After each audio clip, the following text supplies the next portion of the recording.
Thank you, Stephen. It's always kind of an intimidating build-up he gives me.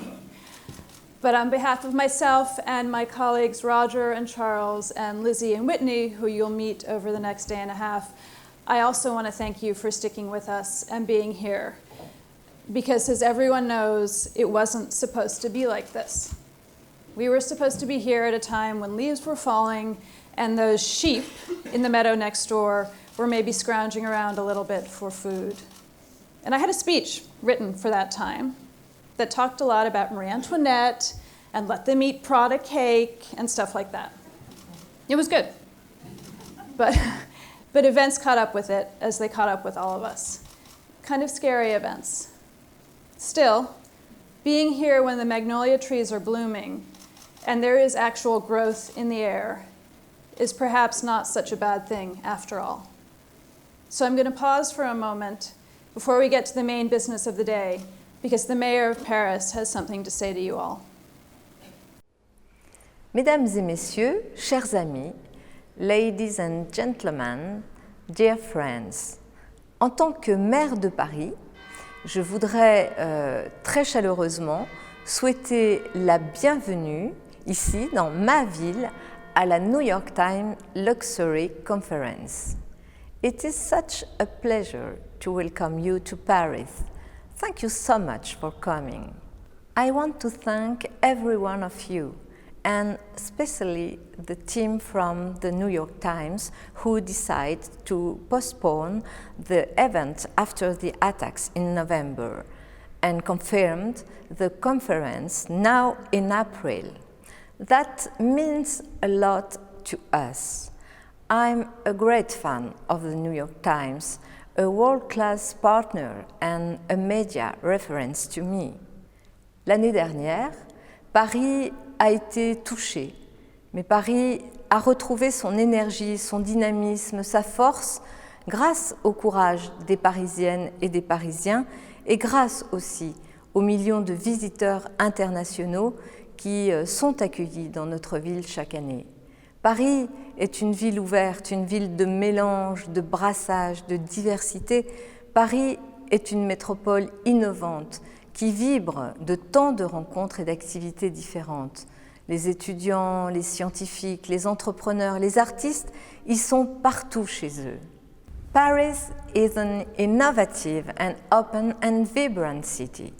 That is why luxury is at home in Paris, to create the condition for the luxury industry to flourish. You need culture, you need history, you need heritage and savoir-faire.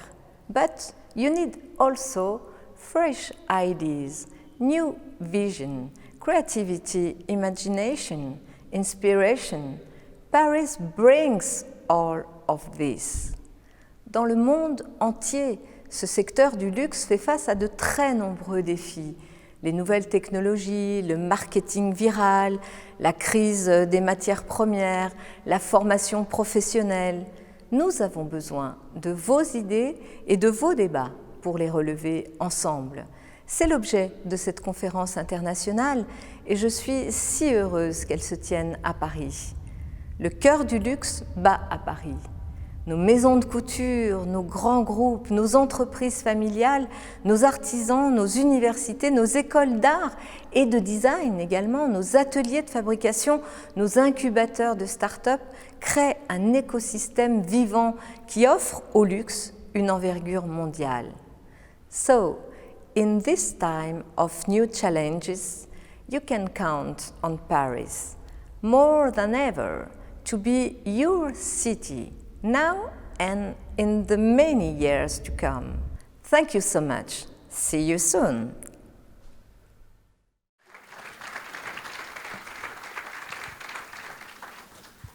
Okay, I'm back. I feel kind of like a revivalist preacher with this thing. I can like run around the stage. You can count on Paris, but it's a changed city, the way this is a changed world. For the first time I can remember last season, and I know I look very young, but I've been doing this for a very long time, at every fashion show bags were searched and bodies were scanned. Brussels is no longer just associated with French fries and squabbling bureaucrats, and the income gap is a political football all over the world. And like it or not, you, this industry, like the castle outside these walls, is synonymous for most people with the 1%. Fair enough. But like the castle outside these walls, it is also so much more. It's history and beauty, it's craftsmanship in the human hand, it's innovation and experimentation, it's employment, and an awful lot of tax dollars. You know it, we know it, but how do you make everyone else realize it? Because luxury writ large may be a $250 billion industry, but personal luxury only grew 1% to 2% last year. And the future, no one would argue, is one of unpredictable volatility. Thank you, Nader.